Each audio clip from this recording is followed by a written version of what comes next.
Lost in the complexities of life, you yearn for a glimpse of something greater. A flyer from a mysterious group catches your eye, promising eternal salvation aboard a UFO. Intrigued, you decide to attend their meeting, drawn by the allure of their enigmatic processes. The man who leads the meeting captivates you with his charisma. His piercing blue eyes seem to understand your deepest longings, and his words resonate with your soul. His female companion's occasional interjection only serve to reinforce his messages. You feel a compelling need to follow these people, sensing the power of their influence over you. At the end of the meeting, you find one of the group members and give them your phone number and address. Within the next few weeks, you receive communication from the group. You've been invited to this campground in the mountains. The invitation lists things you must bring: money, a car, a sleeping bag, cooking pots, clothes, and a tent. You follow the list and head to the campsite. You greet the other members, who bring you to their leader at a different campsite. Once there, your whole life changes. You get your hair cut, and you receive a new name. This is your life now. How did you get here? Welcome to How Did We Get Here, the podcast where we dive deep and dissect the world of infamous and current cults and unearth the hidden psyche of their leaders. I am Emily, your guide on this journey and a professional psych nurse. That being said, I am not formally diagnosing anybody with anything on this show. I'm only coming from my experience and research when I talk about mental disorders or other psychological phenomena. Every week we will examine the often overlooked allure of the macabre that has lured countless individuals into their fold. We will dive into infamous cults like the Manson family, People's Temple, and lesser known ones that might just be springing up in your neighborhood. This week, we will look at the members of Heaven's Gate, or the class, as they called themselves. We will discuss some of the more notable members of the class, the type of people who typically join cults, and daily life in the cult. So, that leads us to our first question. What kinds of people join cults? People typically think of cult members as gullible or passive. According to an article by Cal State East Bay, people in cults are typically well-educated and have lots of time and money. Usually they're good people with a good education have a good job, and they're not working crazy double shifts at the factory. They're secure and can think of things beyond their immediate survival. These people are also more open to unfamiliar concepts. People who join cults also lack a solid religious background. I grew up in a strong Catholic household. Now as an adult, I'm not really a good Catholic by practice. I can't tell you the last time I properly participated in Lent or went to confession. However, I still call myself Catholic and I pray when I can. I don't think I would be too easily swayed into following these teachings. However, someone else who did not grow up with a religious priority might not know too much about religion in general, and they may be more interested in what's offered to them. Younger people are more likely to join cults as well. Let's think in terms of Erikson's stages. So Erik Erikson developed psychosocial stages each person must go through at certain ages. So the adolescent stage is called identity versus role confusion, and the young adult stage is called intimacy versus isolation. So in the identity versus role confusion stage, adolescents contend with different ideas and interests to figure out who they are. If not given the chance to do this, the individual can come out feeling like they don't belong anywhere. The intimacy versus isolation stage is typically when people develop those close relationships and friendships that last a lifetime. If this is unsuccessful, the person often ends up alone in life. So, what does this mean in terms of joining a cult? If someone fails in both of these Erikson stages, they don't know who they are and they're lonely. A cult leader can offer that sense of belonging to the cult and give the person a sense of purpose. With all those other factors we just discussed, someone can be headed off to the mountains shaving their head for a cult like Heaven's Gate. So now that we figure out who joins cults, who exactly were the people who joined Heaven's Gate? These people were real estate developers, nurses, housewives, and dreamers. That is to say, they came from a variety of backgrounds. At its peak, Heaven's Gate had 100 members. At its end, 39 people transitioned to the evolutionary level above human. When I looked at some of the source material for Heaven's Gate, one particular individual stuck out to me. His name was Steven McCarter, but in Heaven's Gate he went by Sorority. I talked about him on social media this past week. In the video, Doe's Final Exit, Doe describes Sorority as the class clown, full of energy and willing to do anything Doe asked. In the video, where the members give their statements before the tragic exit, he seemed excited to transition to the next level. This man appears to be a true believer. Marshall Applewhite merely mentioned the idea of undergoing castration, and Sorority was more than ready to do it. He flipped a coin with his check partner Sawyer, or Soyote, and won. One of the other members, a former nurse for a surgeon specializing in these procedures, like removing testicles, she attempted to perform the procedure. She removed the testicles, but the scrotum became inflamed, and Sorority began crying out in pain. He ended up needing to go to the hospital and stayed for a day or two. Apparently the nurses really liked him.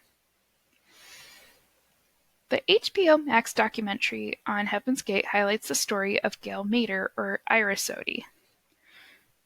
Gail's mother described her as a popular girl. She knew another friend was behind her when Gail came home from school. Gail went across the country after breaking up with her boyfriend. She was in her 20s. She made her way to California, as many lost souls tended to do back in that era. She returned home once to get her car, and her father joined her in returning it to her new home. Her father recorded the trip, and she sounded so happy to be on the road with her dad. Soon after this trip, communication with her family began to dwindle. Gail's family received a flyer in the mail about a group going after a UFO. Fearing the worst, the Mader family sought out support groups for cults. They learned what to say on the phone, hoping to support her in coming home. There's a recording of Gail on the phone with her grandmother. The grandmother is begging Gail to go home, but Gail won't bend. Gail was one of the 39 people found dead in the mansion. Her final words to the world were that she felt lucky and special to be in the presence of T and O, but her body language and facial expressions betrayed her. She appeared scared. The final member I want to talk about is Sawyer, or Soyote. He's still alive, and he still believes in the teachings of T and Do. He left the group not too long before the mass exit. Sawyer left because he had certain urges he could not control. He felt like he was not serving his higher purpose because of this. He told Doe about this, and Doe let him go. Have you ever heard of a cult leader letting people leave when they want? Usually that comes with death threats. That sets its cults apart. It's all a choice here. Doe never enforced his teachings or rules. He framed it as, you can do this, or you can remain down in the human kingdom and lose your status in the evolutionary kingdom above human. The decision to join Heaven's Gate was intense, as it entailed a complete upheaval of one's life. Members willingly relinquished all ties to their former lives, including their names, identities, and their personal relationships. Members were paired with people thought to be attracted to others to overcome that urge of sensuality and sexual thoughts. And there were a couple married couples and boyfriend-girlfriend couples that joined, but they were never put together as check partners. The new member was bestowed with new names, which consisted of 3 consonants chosen by the member with the suffix "odi", symbolizing their rebirth into the evolutionary kingdom above human. Life within the group was not structured, but rigorously regimented. Members resided in communal settings, often in remote areas, to shield themselves from external influences. Their days were meticulously planned, with a stringent schedule encompassing meditation, study, and physical exercise. The primary focus was purifying the body and mind to prepare for the next level journey. Members did what was called a master cleanse, which involved consuming a mixture of lemon juice, maple syrup, and cayenne pepper. They also tried vegetarian-fruitarian diets. Whatever they prepared for meals was bland because tea and dough wanted members to view food as fuel and nothing more. They did also have members take vitamin pills, and from what I could see in the exit materials, nobody looked sick or malnourished. This regimented lifestyle was not just about physical health, but a testament to their unwavering faith in the transformative power of their beliefs. They also practiced strict celibacy and abstained from all earthly pleasures, actively discouraging and suppressing thoughts or desires that could be construed as worldly. One of the most defining aspects of life in Heaven's Gate was the practice of self-renunciation. This meant giving up all personal attachments and desires, including the ego. They were encouraged to think of themselves as a part of collective consciousness with no individual identity. They didn't call themselves I, they called themselves this vehicle. The group even adopted a uniform dress code, so loose baggy shirts, slacks, and a cropped hair to further diminish individuality and hide their gender. Men couldn't have beards, and women could not wear makeup or jewelry. This practice was central to the group's beliefs in the importance of the collective unity and insignificance of individual desires in the face of their ultimate goal. Members also tried to separate themselves from humanity by changing the words they used for things. So the kitchen was called the Nutri-Lab, the laundry was called the Fiber Lab, genitals were called plumbing, a body was called a vehicle, a bra was called a slingshot. This was to help break the members' familiarity with basic human things. And the biggest restriction of Heaven's Gate was sex. Doe said in one of his source materials, I believe the series Beyond Human, he said that sex was the most potent drug in the world. Usually in cults, the leader bans sex among the members, but then the inner circle enjoys that luxury, as was the case in the People's Temple. Jim Jones banned sex between members because that's not what communists do, that's bougie, you needed to work to reach the goal. But him and his planning commission were all having sex. Jim Jones had his own fuck schedule to keep track of who and when he was having sex.